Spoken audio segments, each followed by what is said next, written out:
Drones and their uses have become more and more popular across many industries, and today we're going to look at how drones could be used within the media and entertainment industry, especially if you're looking at buying one or even employing a drone operator to come and conduct some work for you. Today, I'm joined by Charley Winfield from Honda. Hello. Hi. How are we doing? You okay? Yeah, good, thank you. Good. So, welcome to the studio. Thank you. Just to give us a little bit of an insight about yourself in terms of your background, your current industry that you work in, and why you're in media and entertainment. Well, I started my marketing media career about 10 years ago properly. And then since then, it's always been kind of the automotive sector. That quickly progressed on to my true passion and love, which is motorcycles. So I am now formally for Honda Motorcycles from a flagship dealership in the north. But I do a lot of projects as well for Honda Motorcycles directly as well. Yep. My involvement came in just through a natural passion and a natural interest. And I think sometimes the communication that is used from a B2C perspective, which is my sort of level of expertise, it's a bit unique in the motorcycle industry. There is what we call biker talk. So I think where I found my niche quite quickly was being able to communicate positively with bikers. It's quite a sense of community. Yep. It's a little bit niche. Yeah. So that was kind of my sort of avenue from the get-go, and that's just progressed and developed. We are now really actively working for women in motorcycling, so naturally that was the perfect fit for me as well as a girl biker. I think I was riding before I could walk, so it seemed a really good opportunity to, as I say, keep working with Honda, and going forwards, it's definitely something that's going to grow and grow as an industry, and a lot more interest gained. So that's my role. Sounds good. So obviously I know your sort of online presence is very, let's say, biker related, Yes. and you're always publishing stuff all the time. So we've obviously worked on a couple of projects before in the past. In terms of like drone use, etc. Why do you see drones as like a useful tool? Like what do they bring to the table? Like the dynamics, what can drones do that a gimbal can't, for example? Do you know what I mean? Like I think what's been a really interesting time for motorcycles particularly, and it kind of with the umbrella of automotive as well, because I do think this touches on cars, whether it's a retail sales or a sports or anything like that, motorsports, etc. What's a really interesting time at the moment is atypically, the industry has always been a little bit behind. Right. They're not perhaps known for being the innovative with so much of the production of the vehicles and things like that and the technology within, but perhaps not in their marketing structure, perhaps not in their visual structure with regards to whether it's TV adverts right the way through to just a Facebook post.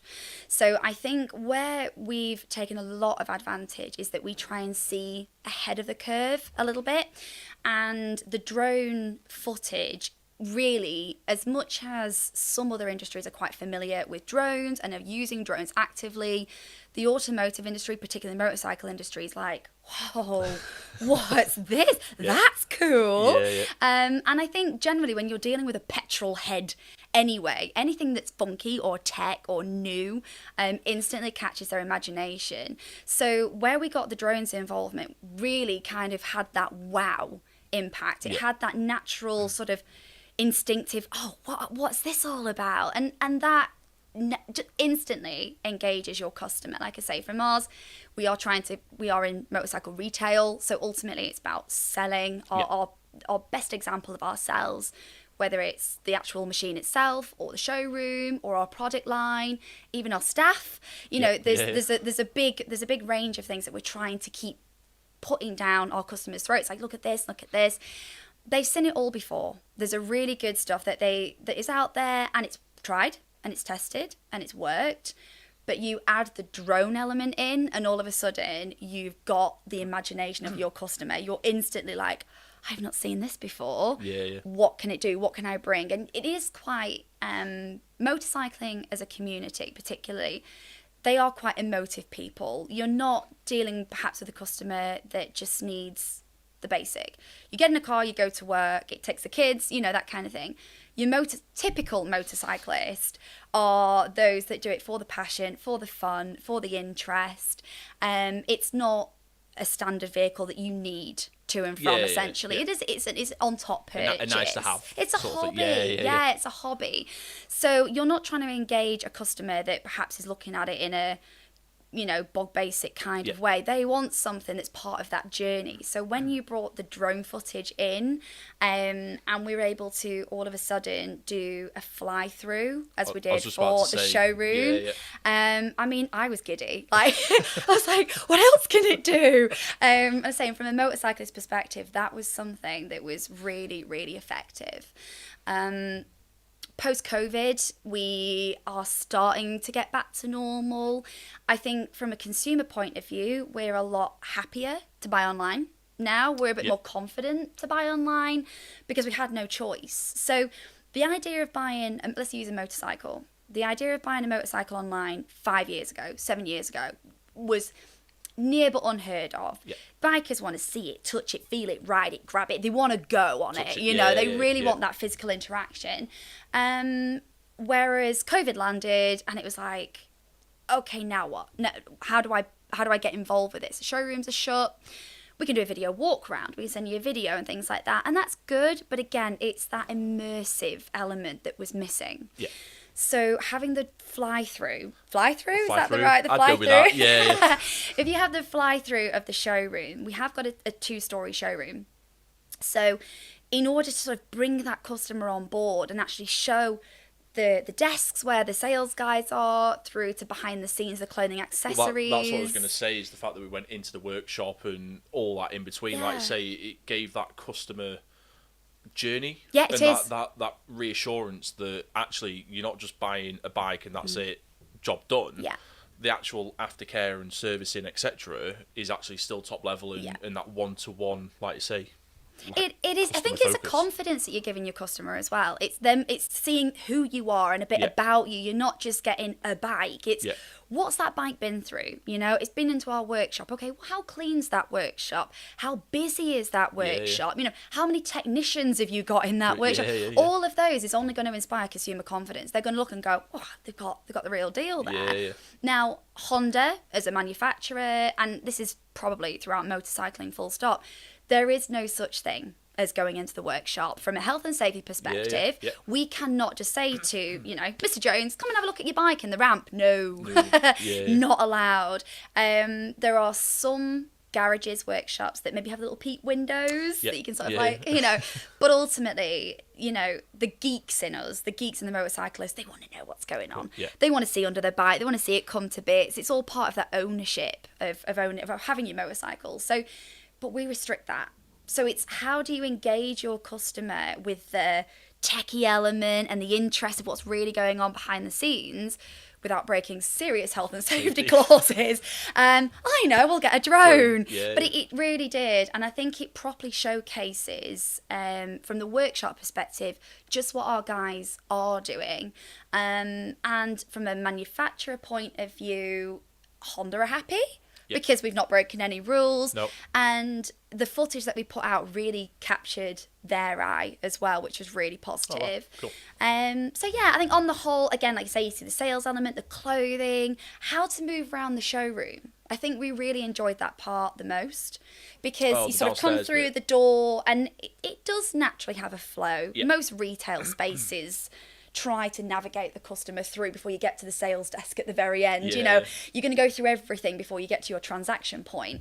And a showroom's no different. So having the drone to be able to go through the mixture of bikes that we've got, from 125s right the way through to the big bikes, I think it really, like I say, it was an immersive experience. And to see that online was brilliant. So it gave that ultimate consumer confidence that people could go, I'll get my bike delivered to Northampton or friggin' Timbuktu. It really didn't matter. It made them feel a part of the journey, as you say, of the experience, without having to feel like it's a click and collect or thrown in the back of a van. It really helped bring the whole journey and the purchase together.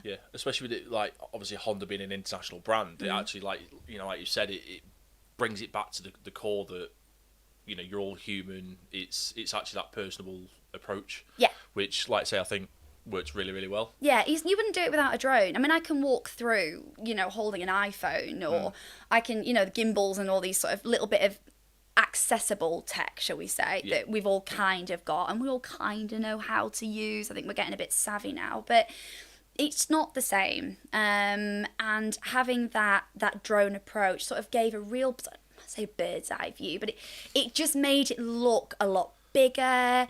It sort of gave you more to look at. Your eye was drawn to different areas of what was going on at the time, rather than just being fixed on a bike or a product or something. It sort of tailored to everybody. As you're watching the footage, you could kind of go, oh, that's my line of interest. Oh, I've spotted a Kawasaki down there, and your eye could follow what interests you.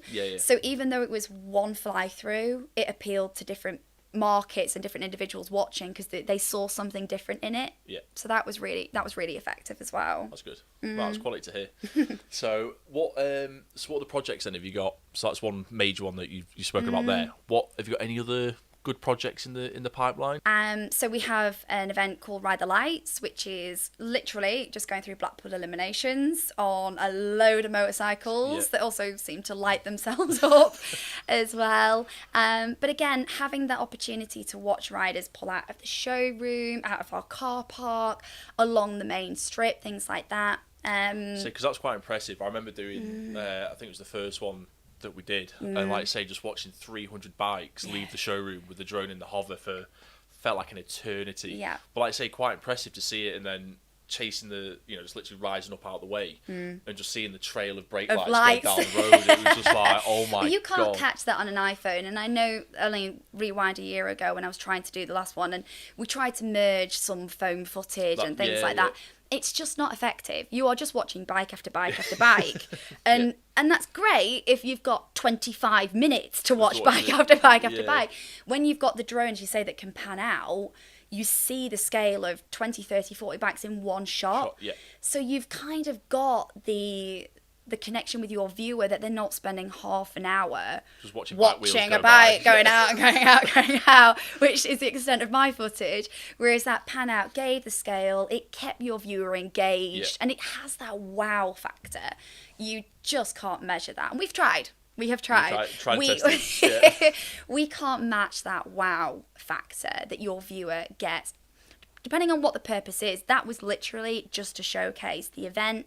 We do it for blood bikers, so it's Northwest blood bikers. So it's also an awareness exercise for those that kind of go, what is a blood biker? How do I get involved? How do I donate? How do I volunteer? Because they are bigger project. Heroes, aren't they? Massive. They are. The scale of their work is phenomenal. It's huge. The amount of money they save the NHS each year and they're all volunteers. They're all volunteers, and many of them use their own motorcycles as well. So it's all well and good that you've got bikes, perhaps, that Honda have thrown in and donated. But then you've got so many, like say, unsung heroes that are doing this day in, day out, completely selflessly. The one that blew my mind a few months ago was, it's not just blood donation, they also do baby milk and breast milk donation as well. And it's just like, this is insane, the things that they're able to do. So to be a part of that and be able to go to the Northwest Blood Bikers and go, look at the footage that we've got, it just blew them away. They were so impressed. So there's the business level and there's the profitable level of what you can do from a consumer perspective, but you've also got something you can kind of go to a charity that want that exposure. It is. And they're like, can we use it? I'm like, absolutely. Absolutely. Put it up, spend it on your Facebook, whatever the right avenue is for you guys, and get the noise out there. And that drone exercise alone recruited double the amount of bikes for the following year, because they saw this something, I think FOMO crept in. It's a bit like, I missed out on that, I want to do next year, are you doing it again next year? So, but the drone footage is what helped create that FOMO situation. Which is great to hear, because like you say, from a media point of view, using it to publicise and, promote things, but actually the double edge to it is the fact that you're actually recruiting people for a better cause as well. Absolutely. And so it's actually quite... It's really fulfilling. It's really fulfilling that you get that opportunity to be able to sort of, put it into different avenues and things like that. So definitely Ride the Lights is coming up. That would love to have that opportunity to do that again. And there are other bits. I mean, to be honest, like I say, going through the showroom in itself is still a big deal. And Our stock line is constantly changing. Yeah. So it's great that we've got the fly through, but we've kind of changed some of the desks around now. We've obviously got a whole new rotation of stock. Yeah. So as an ongoing thing, it would be really good to have, an opportunity to maybe say once every other month or something like that, come and do another fly through, because again, you will see something new every time, and it keeps your business fresh, it keeps your business on point, and it keeps your viewer and your consumer engaged as well. So that's definitely something that it's great having the big event, but it serves such a massive purpose, just have the day-to-day that sometimes we forget. But, that's been a really big positive as well. So hopefully something like that in the future as well. Awesome. So knowing your background as well, you've got heavy involvement with a superbike race team. Yeah, I do. Yes. Do you want to touch on that, and again, like media involved around that, and again, drone use projects maybe, if you've got any? Cool. So British Superbikes, the British Superbike Paddock, the notorious British Superbike Paddock, they are arguably, after saying motorsport's a bit behind, they're catching up, I would say, in better technology. Certain teams like Honda, if you're using factory Honda as an example, they've now got a series called Behind the Blade. So they're using footage and good camera footage from the garages. Right. It's all well and good that people want to see, they tune onto Eurosport, they can watch another biker with the knee down and another biker with the knee down and there's another wheelie, and they can see the footage from that. But again, it's that workshop principle that we said on the fly through. People want to know what's going on behind the scenes. What sort of rituals do the riders have? What sort of access to their facilities do they have? There's that real kind of curious element to your spectator, to your viewer, to your fan. So the BSB paddock's getting there. I would say it's definitely getting there. With regards to the footage that we found to be really successful, in the terms of engagement, is definitely something we want to explore more now for a drone perspective. Right. And that is it's all when go in the garage can get quite busy. It really can. And it is full on. You've got 2 lots of tyre changes going on at the same time. They've got to go out for qualifying lap. We've got 6 minutes left. It's really full on. The advantage of having a drone, I suspect, you'll tell me otherwise, there is no restrictions within the garage.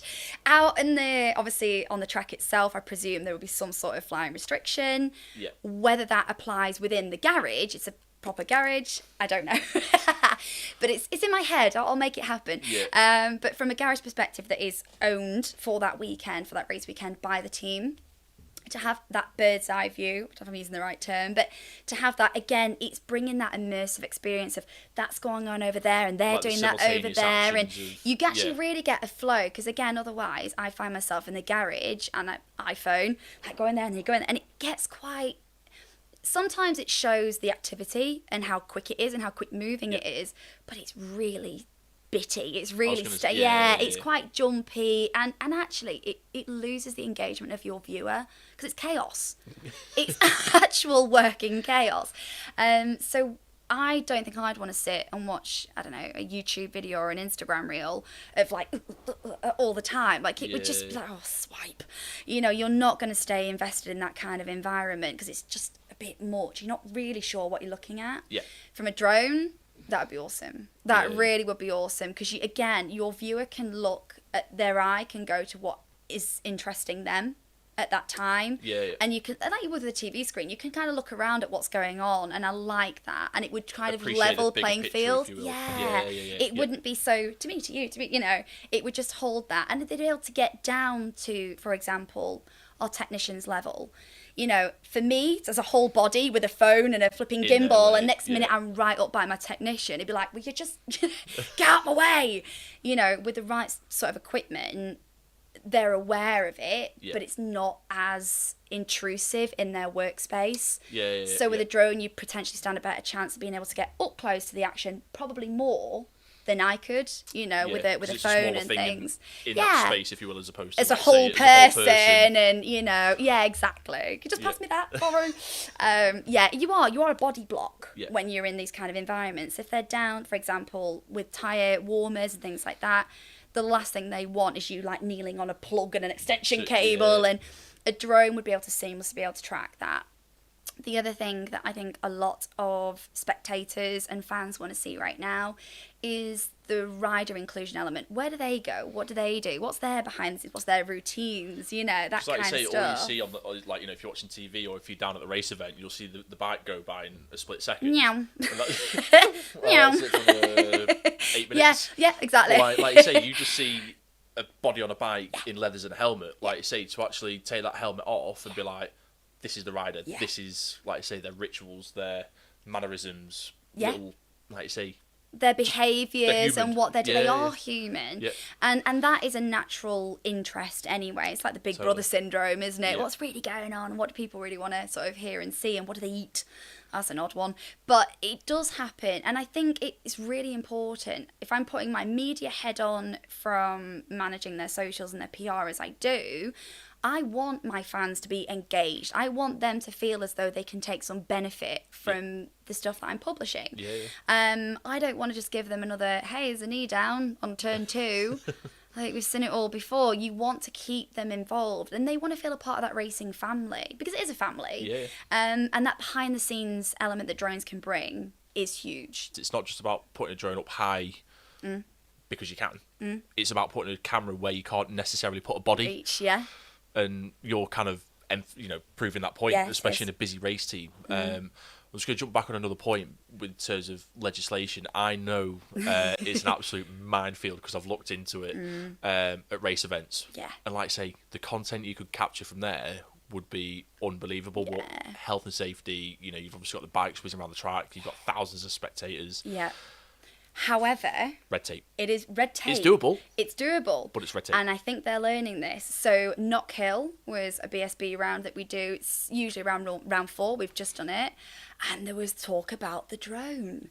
There was, because of the size of this track, they have got, Eurosport, check it out, they've used a drone. And there was this massive group chat, community Facebook group chat about the quality of the drone and the lack of quality of the drone, and wanting to make sure that what it was doing and what the opportunity to do and what footage it could have given was fantastic. The start finish line, particularly as they get off that start line, there was no other way of capturing it. There's no bridge, it's not the same layout some of the bigger tracks like Silverstone and Brands and places like that. So this drone offered really good footage from a static point of view. Hope I'm saying the right words here. When it was still and it was capturing the start element, brilliant. As soon as it started to follow the riders, that's where some of the compromise of quality came from.